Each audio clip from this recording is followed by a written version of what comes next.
사랑하는 성도 여러분들, 우리는 올해 초에 다니엘 플랜이라는 주제를 가지고요, 표어를 가지고 계속해서 우리들의 영혼과 육체의 전인적인 회복을 목표로 한 걸음 한 걸음 전진해 나가고 있습니다. 우리는 이미 모든 변화의 기초가 되는 믿음에 대해서, 성전된 몸에 에너지를 주는 건강한 음식에 대해서, 또 우리의 성전된 몸을 잘 수축해 나가는 운동에 대해서 말씀을 들었습니다. 이제 오늘은 이 모든 것들의 지휘본부가 되는 우리들의 마음, 생각의 영역에 대해서 좀 말씀을 나누도록 할 텐데요. 우리들의 삶의 방향을 결정짓는 네 번째 기둥인 집중에 대한 말씀을 좀 나누도록 하겠습니다. 일단 우리가 기억을 해야 될 것이 무엇이냐면, 우리 사람은 행동을 바꾸는 것보다 생각을 바꾸는 것이 더 어렵다라는 사실입니다. 다시요. 우리 사람은 행동을 바꾸는 것도 아주 어렵지만 그것보다 더 어려운 것이 우리들의 생각, 사고를 바꾸는 것입니다. 그래서 우리가 아무리 좋은 음식을 먹고 아무리 운동을 해서 몸이 건강해진다라고 하여도 우리들의 생각이 부정적인 생각, 하나님께서 가르쳐 주신 말씀에 근거하지 않은 다른 가치관을 가지고 살아간다면 다니엘 플랜을 통해서 우리가 건강해져 본들 하나님의 영광이 되지 않기 때문에 오늘 이 선포되는 말씀이 너무나도 중요한 말씀이다 라는 것을 기억하고 생각의 성벽을 재건하라라는 제목의 말씀을 좀 나누도록 하겠습니다. 또 하나 기억할 것은 잠언 23장 7절 말씀에 보면은요, 그 마음의 생각이 어떠하면 그 위인도 그러하다라는 말씀을 통해서 그 사람의 생각이 곧 그 사람 자신이다 라고 이야기를 해주고 있습니다. 그러니까 내가 어떤 생각, 어떤 사고를 가지고 있느냐가 곧 나의 정체성을 말하기 때문에 우리들의 사고, 생각을 성경적인 방법, 성경이 말하는 가치관에 의해서 생각하고 판단하는 것은 너무나도 중요하다라는 것을 알 수가 있습니다.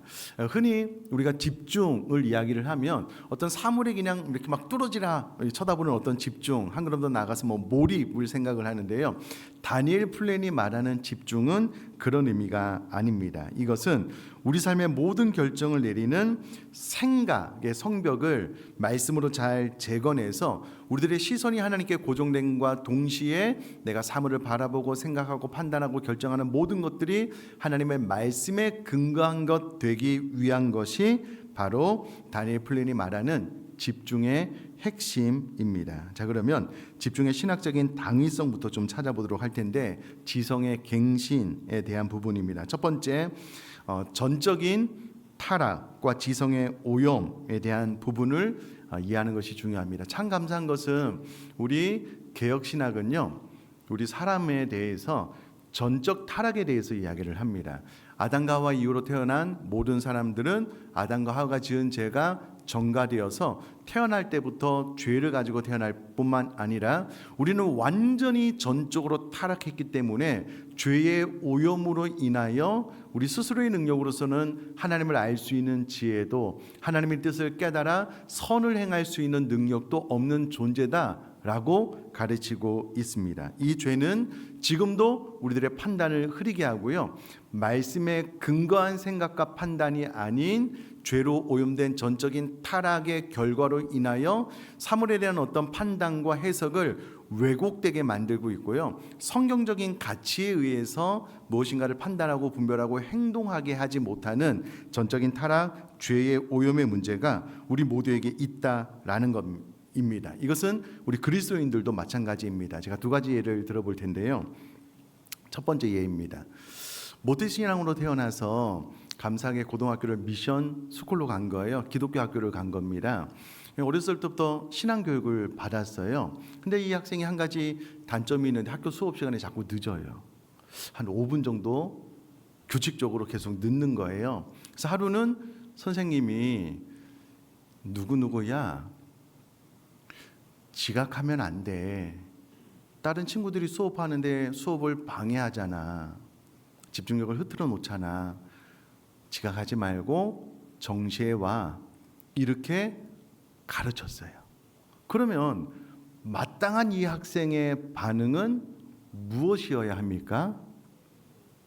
아, 내가 수업 시간보다 더 빨리 와야 되겠구나. 다른 친구들의 수업에 방해가 되지 않게 해야 되겠구나. 이제 이것이 바른 판단인 거예요. 근데 학생이 모태신앙으로서 이제 어렸을 때부터 교회를 다니면서 무엇을 배웠냐면 사랑은 모든 허물을 덮는다. 왜 이렇게 기독교 학교에서 왜 나의 실수를 사랑으로 덮지 않지? 왜 이렇게 율법적이지? 성령 안에서 자유가 임했는데, 그러면 이렇게 생각하고 판단하는 것은 오판이잖아요. 의외로 이런 경우가 많습니다. 첫 번째 경우는 뭐 너무나도 당연하게 상식선에서 답을 알 수 있는 부분인데, 이렇게 한번 예를 들어볼까요? 다 그런 것은 아닙니다. 그냥 예니까는요, 남자분들 노여하지 마셔요. 남편이 집에서 10의 잘못을 했어요. 아내가 그 10의 잘못은 한번 용서했어요. 용납했어요. 다음에 또 10의 잘못을 했어요. 아내가 또 용서를 했어요. 이게 자꾸 반복되다가 아내가 점점 쌓여서 어느 날 남편이 20의 잘못을 했는데 아내가 120으로 화를 냈어요. 자, 그러면 남편은 이 사건을 어떻게 해석을 할까요? 이거 뭐지? 내가 20의 잘못을 했는데 굳이 120의 화를 낼 필요가 없어? 너무 예민하고 너무 까칠한 것 아니야? 통상적으로는 이렇게 해석을 합니다. 아내가 10이라는 잘못을 계속 반복해서 쌓았기 때문에 어느 날 우리 아내가 120의 화를 낼 수밖에 없었구나라고 해석하는 남편은 극히 드뭅니다. 자, 그러면 20의 잘못을 했는데 120의 화를 내는 아내의 이 행동에 왜 20의 잘못에 대해서만 화를 내야지 왜 120의 잘못을 한 것처럼 화를 내? 라는 부분으로 해석하는 것은 옳은 해석이 틀린 해석일까요? 이거는 대답이 없네요. 네.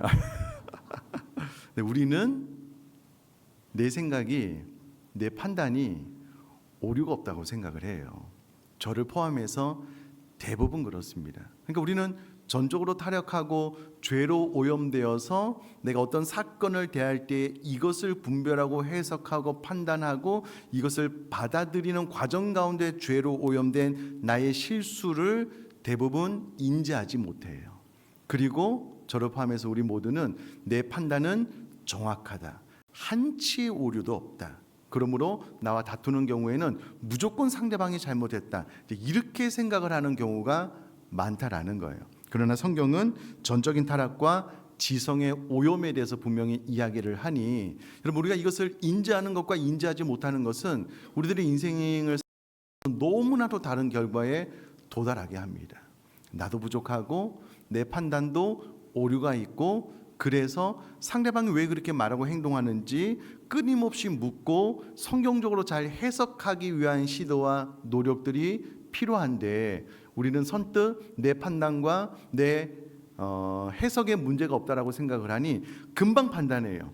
금방, 야, 이것은 네가 화를 너무 많이 내는 거야. 너 인간적으로 너 회사 생활 안 해봐서 너 그렇게 반응하는데 그렇게 하면 안 돼. 이제 이렇게 반응하는 것은 잘못된 판단의 오류에 근거한 것이다라는 것을 인지할 필요가 있고요. 이것을 인지하느냐 인지하지 못하느냐, 우리 인생사에 있어서 너무나도 큰 갈림길, 두 가지 일을 가게 된다는 것을 기억을 하셨으면 좋겠습니다. 자, 또 하나는, 두 번째는 마음을 새롭게 함으로 변화를 받는 거, 마음을 새롭게 함으로 받는 변화인데, 오늘 본문 로마서 12장 2절은 너희는 이 세대를 본받지 말고 오직 마음을 새롭게 함으로 변화를 받아 라고 이야기를 하고 있고요. 그래서 마음을 새롭게 한다라는 것은 그냥 부정적인 마음을 긍정적인 마음으로 바꿔, 이런 의미가 아닙니다. 헬라어로 메타노이아라는 단어가 쓰여졌는데요, 생각의 방향을 완전히 돌리는 회개를 의미합니다. 그러니까 세상의 가치관, 세상이 말해주는 기준에 의해서 생각하고 판단하고 결정하지 말고 완전히 마음을 새롭게 하는데, 성경이 말하는 하나님께서 말씀하신 것을 근거로 해서 네 생각이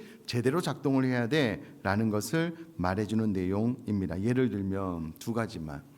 여러분, 다니엘 플랜은 우리가 올해 시작을 했는데요, 다니엘 플랜과 상관없이 열심히 운동을 해서 몸짱이 되신 분들이 있을까요, 없을까요? 있습니다. 그분들은 운동을 하는 목적이 자신의 건강을 위해서입니다. 근데 우리는 다니엘 플랜을 하는 것은 건강을 통하여서 하나님의 영광을 보다 더 효율적으로 구하기 위함입니다. 그러니까 운동 자체가 그 자체로도 우리가 이제 목적이 있겠지만, 그러나 그것을 통해서 나 자신을 뽐내기 위한 것은 우리가 다니엘 플랜을 하는 궁극적인 목적이 아니죠. 그것을 통해서 하나님께 영광이 되게 하는 것, 이제 이런 것들이 마음을 완전히 새롭게 한다라는 의미입니다. 또 하나 예를 들면 이제 이것도 이제 쉽지가 않은데요. 우리는 늘 논리적인 생각, 합리적인 판단 위에 삶을 살아갑니다. 이것이 이제 기본이고요. 그 위에 우리 믿는 사람들은 그 모든 것들을 아우르는 하나님을 향한 신뢰, 말씀의 근거에서 우리 인생을 살아갑니다. 근데 때로 우리가 이제 하나님의 말씀에 대한, 하나님에 대한 신뢰보다 논리적이고 합리적인 판단이 위에 설 때가 제법 많아요. 근데 이것을 구별해내기가 정말 어렵습니다. 너무나도 어렵습니다. 예를 들면 우리가 아브라함이라고 한번 생각을 해볼게요. 오늘 하나님께서 나타나셔서 여러분들에게 지금 사는 밀락동 의정부를 떠나서 저 아프리카 선교사로 내가 너를 이끌 텐데 순종해, 모든 거 다 버리고 떠나. 그리고 끝이에요. 언제, 어떻게, 어떤 경로를 통해서 갈 것 하나님께서 말씀해 주지 않으셨어요. 그러면 우리는 하나님께서 나에게 말씀해 주신 이 말씀이 분명하다라는 전제 아래서요, 이 말씀이 내 삶을 지배하고 다스리고 통치하는가, 아니면 계속해서 합리적이고 논리적인 생각과 판단이 내 삶을 지배하는가라는 것이 충돌을 일으키게 됩니다. 그러면 그 상황에 딱 맞닥뜨리게 되면 내 자신을 지탱하는 것이 하나님의 말씀인지 내 논리적이고 이성적인 판단인지 구별이 돼요. 그리고 무엇이 나를 진짜 지배하고 다스리고 통치하는지 결단하게 됩니다. 근데 아브라함은 갈대아우를 떠나라는 말씀 앞에 순종해서 떠났잖아요. 그러니까 이성을 뛰어넘는 하나님의 존재에 대한 순종이 있었거든요. 근데 이제 이것을 구별해 내기가 쉽지가 않습니다. 예를 들면 여러분 교회 안에서 지금 말씀 믿음에 대한 설교를 계속해서 이제 듣고 있잖아요. 제가 이것을 방향을 조금만 좀 바꿔서 우리들의 노후에 대한 세상적인 강의를 해보면, 여러분 물질이 준비되어 있지 않으면 우리 노후는 너무나도 불행하고 황폐해질 겁니다 라는 이야기를 10분만 한번 해본다라고 생각을 해볼게요. 그러면 지금까지 내 인생을 이끌어왔던 하나님에 대한 신뢰와 물질이 없어서 맞닥뜨리게 될 현실 사이에 갈등이 일어나요. 그러면 내 마음은 하나님의 다스림과 통치 안에 있는가, 아니면 세상이 말하는 가치 기준, 물질이 있어야지만 행복하고 물질이 있어야지만 안정된 노후를 보낼 수 있다라는 이런 상식과 충돌되었을 때 무엇이 내 마음을 지배하고 다스리는지 알 수 있게 돼요. 여러분 지금은 가만히 앉아 있으니까 믿음이 내 삶을 다스리는 것 같죠? 절대 그렇지 않습니다. 이것을 잘 구별되어서 내 마음이 온전히 새롭게 되어서 우리가 논리적으로 이성적으로 반드시 우리 삶을 살아가는 기초 위에 하나님의 말씀의 다스림과 통치 안으로 내 마음이 완전히 새롭게 되어야지만 된다는 것을 인지할 필요가 있다라는 겁니다. 맞물려서 세 번째, 하나님 주권 아래의 생각입니다. 여러분 우리 생각은 중립지대가 없는데요. 고린도서 10장 5절은 모든 생각을 사로잡아 그리스도에게 복종하게 하니라고 기록이 되어져 있습니다. 그러니까 하나님의 다스림과 통치 아래서 내 생각을 복종시키는 것이 중요하다는 겁니다. 자, 예를 들면 우리가 지금 계속해서 너무나도 은혜스러운 마태복음 말씀을 묵상하고 있는데요. 묵상하다 보면 주님께서 이렇게 이야기를 하셔요. 참새 한 마리가 땅에 떨어지는 것도 하나님의 허락하심이 없으면 안 되는데 너희는 참새보다 훨씬 더 귀하지 않느냐. 야, 네 머리카락이 언제 자라는지 알아? 너 봤어? 머리카락이 언제 그렇게 많이 빠지고 언제 그렇게 많이 나는지 알아? 모르잖아. 근데 하나님은 너희 머리카락까지도 다 세고 계셔. 그러니까 염려하지 마, 걱정하지 마. 주님께서 이 마태복음을 통해서 우리에게 주신 말씀이잖아요. 근데 여러분 우리들의 삶의 현실을 들여다보면 걱정이 됩니까 안 됩니까? 염려가 돼요 안 돼요? 되시잖아요. 네. 이 부분은 또 대답이 또 빠르시네요. 당연히 염려가 되죠. 걱정이 되죠. 그럼 그때에 그럼 우리들의 생각을 사로잡아 그리스도에게 복종시켜야 된다는 거예요. 그럼에도 불구하고 하나님의 다스림과 통치를 신뢰하는 믿음으로 나아가야 된다. 그래야지만 우리들의 생각의 성벽이 잘 재건되어지고 견고해질 수가 있고요. 그런 과정이 없고 이 생각이 견고해지지 않으면, 말씀으로 튼튼해지지 않으면 사방으로 다가오는 세상의 소리들, 세상의 가치관, 사단의 공격 안에 너무나도 자주 반복적으로 우리들의 마음이 와르르 무너지는 거예요. 그래서 정작 우리 마음속에 하나님에 대한 신뢰가 남느냐, 그게 아니고 계속해서 염려, 걱정, 두려움, 불안이 그냥 우리 마음속을 엄습하는 거예요. 이러지도 저러지도 못하고 막 이런 안타까운 삶을 살게 되는데, 그래서 우리는 다니엘 플랜을 통해서 집중 생각의 성벽을 잘 재건해야 된다라는 신학적인 기초에 대해서 지금 말씀을 드렸습니다. 계속해서 큰 2번 보면은요, 생각의 전쟁터와 영적 파수꾼에 대한 부분인데, 그럼 우리들의 생각은 계속해서 지금 우리들의 마음속에서 전쟁이 벌어지고 있습니다. 세상의 가치도 그렇고요, 사단의 메시지도 그렇고, 또 나 스스로의 어떤 잘못된 판단이 하나님의 말씀과 계속해서 전쟁을 일으키고 있는데, 그래서 우리는 부정적인 독소를 제거하는 훈련을 반복적으로 해야 될 필요가 있는데, 다니엘 플랜에서는요, 우리를 괴롭히는 자동적 부정적인 사고를 경계합니다. 이것을 일단 거부하도록 훈련하는데, 사단은 끊임없이 우리들의 생각에 여러 가지 사단의 메시지를 던져놓고 있거든요. 너는 안 돼. 야, 세상이 이렇게 많이 변화무쌍한데, 야, 미국 봐, 얼마나 많은 사람이 하루아침에 일자리를 잃어. 너도 언제든지 그렇게 될 수 있어. 불안해해야지, 걱정해야지, 염려해야지. 그럼 당연한 거야.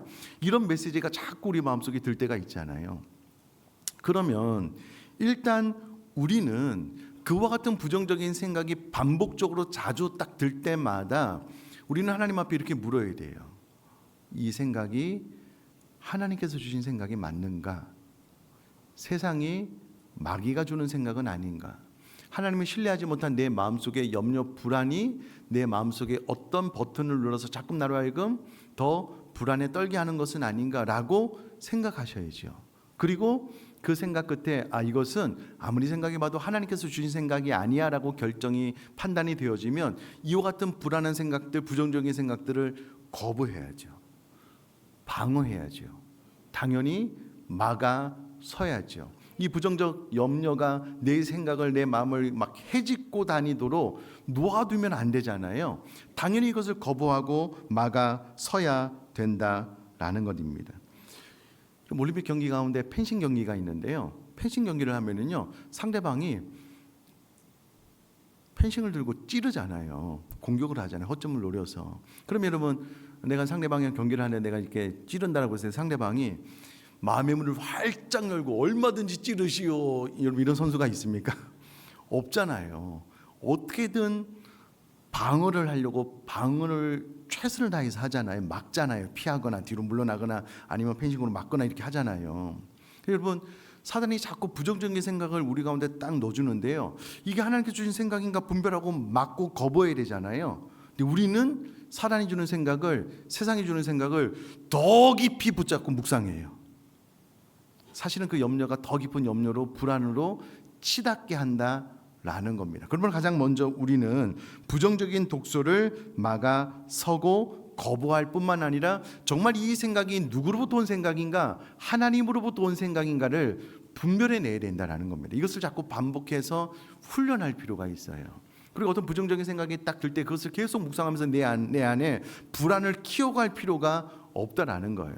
거부해야죠. 막아서야죠. 하나님께서 주신 생각인지 물어야죠. 그렇지 않다면 단호히 거부하고 그것을 마음의 문을 열고 받아들일 필요가 없다라는 것입니다. 그래서 부정적인 독소를 제거하기 위해서 가장 먼저 분별해내는 노력들이 필요하고요. 두 번째, 진리의 방벽을 세워야 되는데, 오늘 우리가 읽은 빌립보서 4장 8절은 무엇에든지 참되며 무엇에든지 경건하며 무엇에든지 옳으며 무엇에든지 정결하며, 이 말씀을 통해서 우리 마음이 나쁜 것을 거부하는 것만 충분하지 않다. 우리 마음은 하나님의 말씀으로 충분히 채워져야 된다라고 이야기를 해주고 있습니다. 다른 말로 하나님의 말씀을 아침마다 묵상을 하는 것은 우리 마음의 토양을 바꾸는 작업이고요, 우리 마음속에 계속해서 하나님의 말씀을 채워 넣는 작업이다라는 겁니다. 우리 교회는 감사하게 매일같이 생명의 삶으로 묵상하는 교회입니다. 이번 태국 선교에 가서도요, 우리 선교팀이 아침에 일어나서 가장 먼저 식사를 하고 그 다음에 가장 먼저 하는 일이 무엇이냐면 말씀 묵상이에요.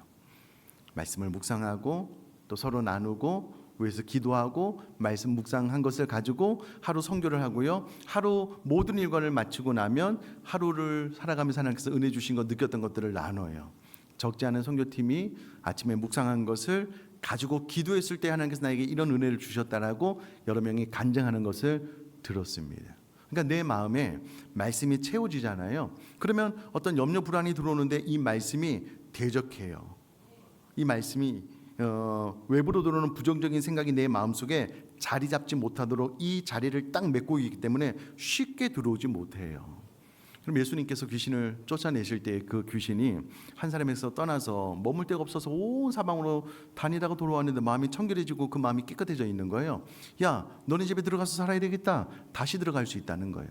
마귀를 쫓아낼 뿐만 아니라 우리 마음속에 말씀으로 채워야지만 외부에서 오는 공격들이 말씀으로 대처가 가능하다라는 겁니다. 그래서 진리의 방법을 잘 세우면 말씀이 우리 마음을 잘 지켜주기 때문에 웬만해서 세상의 메시지가 우리 마음속에 들어오지 못하고요. 우리 마음속에 끊임없이 매일같이 하나님의 말씀으로 채우는 작업이 없으면 우리 마음이 텅 비어 있는 거예요. 그러니까 세상의 말 혹은 사단의 공격들이 너무나도 쉽게 우리 마음속에 들어올 수밖에 없다라는 거예요. 그러니 늘 하나님의 말씀으로 우리의 마음을 잘 채워나가면은요, 이 세상의 부정적인 생각과 세상의 가치관이 자꾸 들어와도 이 말씀으로 밀어내요, 거부해요. 이게 세상의 가치가 들어올 자리가 없다라는 것입니다. 그러니까 진리의 방벽을 세우기 위해서는 늘 하나님의 말씀이 우리 안에 있어야 된다는 것을 기억하시면 좋겠습니다. 자, 그게 세 번째, 감정 집중과 기도의 도구인데요. 우리 집중력을 흐트리는 가장 큰 적은 스트레스입니다. 염려일 것입니다. 그래서 전에도 한번 말씀드렸는데 염려를 기도로 전환하는 기술을 반드시 습득할 필요가 있습니다. 염려는 우리의 마음을요, 갈기갈기 찢어놔요. 염려가 일단 우리 마음속에 딱 들어오면 하나님의 생각을 못하게 혼탁하게 만들어버려요. 그래서 염려가 딱 들어왔을 때 우리가 처음으로 반응해야 될 것이 무엇이냐면 그 염려를 기도로 바꾸는 것입니다. 여러분, 이것을 잘 기억할 필요가 있는데, 내 마음속에 염려 불안이 딱 생길 때마다 우리가 처음 생각해야 될 것이 무엇이냐면 일단 거부해야 되겠지만 끊임없이 그것이 생기다면 그것을 기도로 바꾸는 거예요. 감사로. 그래서 내 인생 가운데 어떤 염려 불안의 요소가 딱 생각나잖아요. 그러면 하나님께서 나로 하여금 기도하라는 사인이구나 라고 생각을 하고 그 염려거리를 기도하면 돼요. 그 기도도 감사함으로 아뢰는, 이것을 반복해서 훈련할 필요가 있다라는 것입니다. 그러면 어느 순간부터 염려거리가 딱 생기잖아요. 그러면 이전에는 그 염려를 계속 생각했어요. 계속 묵상했어요. 그러니까 염려가 점점 눈덩이처럼 불어나는 거예요. 근데 이 훈련을 계속했더니 염려가 딱 생길 때마다 기도하라는 사인이구나. 하나님, 나 이런 염려거리가 있는데 하나님 두 발 앞에 내려놓습니다. 지혜롭게 잘 행할 수 있도록 지혜 주세요 라고 감사함으로 하나님께 아뢰는 훈련을 반복하면은요, 이 생각의 성벽이 잘 재건되어진다라는 것입니다. 자, 그러면 놀라운 것은 하나님께서 두 번째로 마음과 생각을 지키시는 하나님의 평강을 경험하게 된다라는 것입니다. 저는 이 말씀이 참 놀라운 것이 무엇이냐면 염려거리가 딱 생기잖아요. 그러면 그 염려거리를 기도로 바꾸래요. 그리고 감사함으로 아뢰래요. 그럼 하나님께서 어떻게 역사해 주시냐면 그 염려거리를 확 바꿔주시는 것이 아니고 우리 마음과 생각을 지켜주신대요. 무엇으로? 평강으로. 그러니까 염려 불안한 마음으로 막 내 마음이 막 울렁거리고 막 되게 막 안정이 안 되는데 그것을 감사함으로 바꿔서 하나님 앞에 기도로 올리잖아요. 그러면 그 환경 자체가 확 바뀌는 것은 아닙니다. 오랫동안 지속될 수도 있어요. 그러나 분명하게 바뀌는 것 가운데 하나가 무엇이냐면 우리들의 마음과 생각이 하나님께서 주시는 평강으로 바뀐다는 거예요. 마음이 평안해져요. 평안해집니다. 태국 선교팀이 태국 선교 가기 전에 그런 고백을 많이 했어요. 목사님, 나는 선교 처음 가봐요. 해외 경험도 많이 없고 제가 잘할 수 있을까요? 불안이 당연히 있죠. 그 모의소리는 그걸 기도했거든요. 가서 이제 말씀 붙잡고 기도했더니 불안 요소가 다 떠나가게 되는 거예요. 말씀 붙잡고 그날 행하실 하나님을 기대하게 되고 용기를 가지고 힘있게 사역하게 되는데요. 그것이 다 염려를 붙잡고 더 묵상하면서 염려를 키워나가지 않고 그것을 기도로 바꿨기 때문에 그렇습니다. 감사함으로 말씀을 묵상하고 또 하나님 약속 붙잡고 나가니까 마음에 평강이 임하게 되고 그 불안 요소가 계속 커지게 되면 그 올바른 판단을 하기가 점점 어려워지거든요. 근데 마음이 평안해지고 차분해지니 더 좋은 선택을 할 가능성도 많아지니 하나님께서 합력하여 선을 이루시는 길로 갈 수밖에 없게 된다라는 겁니다. 그러니 여러분 마음에 염려 불안이 생길 때마다 어떻게 하시라고요? 기도하라고. 기도.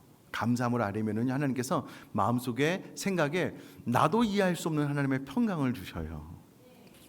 그러면 돼요. 교회 초창기 때 여러분 너무나도 큰 빚이 있었습니다. 이 건물을 100여 명 넘는 성도님이 뭐 38억 이렇게 받는 것은 불가능한 일이었습니다. 그것은 뭐 말도 안 되는 일이었어요. 기도하면 하나님께서 마음에 평강을 주셔요. 기도하고 도전해 보라고. 그 오늘에 이르게 되었잖아요. 아마 생각만 많이 했으면 염려만 많이 했으면 지금도 불안해했을 겁니다. 그러나 그럴 필요가 없습니다. 염려가 임하면 기도로 바꾸면 돼요. 하나님께서 우리 마음속에 평강을 주신다. 이제 이런 훈련을 자꾸 반복해 나가면 생각의 성벽은 자꾸 높아지는 거예요. 견고해지는 겁니다. 그러니까 사단이 세상에 쉬 우리들의 마음을 흔들 수가 없는 겁니다. 그래서 우리들의 마음이 견고해지면 더욱더 육체적인 건강도 가능해지게 되어서 이 모든 것들이 다 맞물려서 돌아가는 것이다 라는 것을 기억을 하시면 좋겠고요. 자, 지금 제가 신학적인 어떤 배경과 또 여러 가지 것을 말씀을 드렸는데 쉽게 딱 요약 정리해서 생각의 성벽을 재건하는 세 가지 실천사항을 말씀드리겠습니다. 다 있는 내용인데 정리만 할게요. 첫 번째, 생각의 파수꾼 세우기입니다. 분별 훈련입니다. 부정적인 생각이 들어요. 염려, 걱정이 들어요. 그러면 그냥 그것을 자꾸 머리를 싸매고 생각하지 말라는 거예요. 어떻게 하라고요? 이것이 하나님께서 주신 생각이 맞는가, 하나님께서 주신 마음이 맞는가 분별하라라는 거예요. 그리고 그렇지 않다면 거부하라는 거예요. 거부.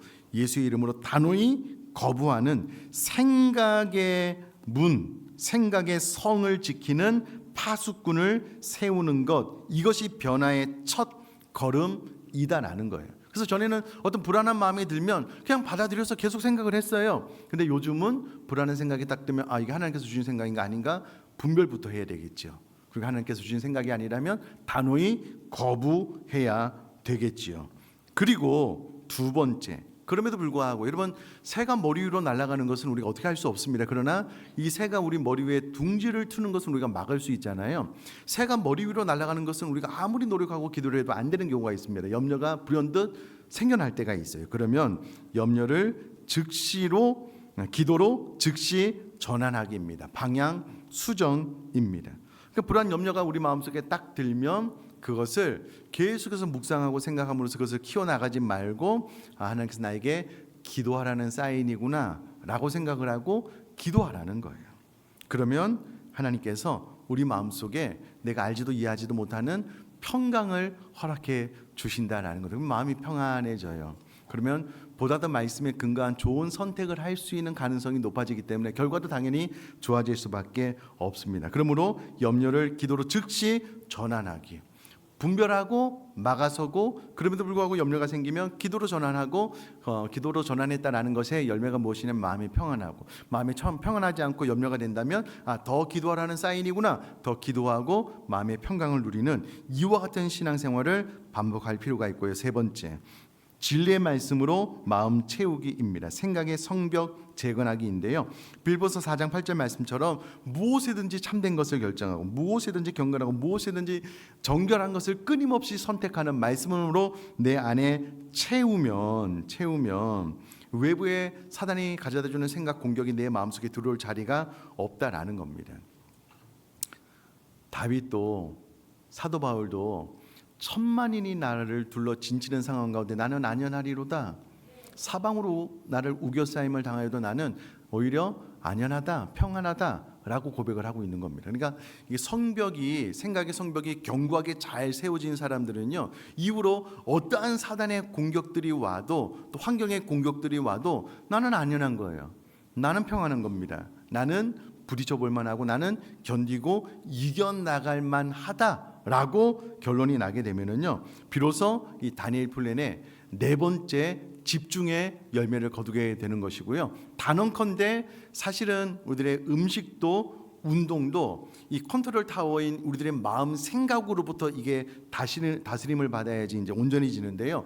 궁극적으로 우리들의 생각과 사고가 보다 더 건강해지고 합리적으로 또 하나님께서 주신 생각으로 잘 분별해내면 반드시 우리들의 마음이 건강해지고 마음의 건강은 우리들의 육체로 또 행동으로 나가게 되어져 있다라는 것을 기억을 하시고, 우리 사랑하는 성도님들이 생각의 파수꾼 세우기, 염려를 기도로 전환하기, 진리의 말씀으로 마음 채우기, 이 세 가지 단계를 잘 실천함으로 생각의 성벽을 누구보다도 견고하고 튼튼하고 높게 잘 쌓아 나갈 수 있기를 주님의 이름으로 축복합니다.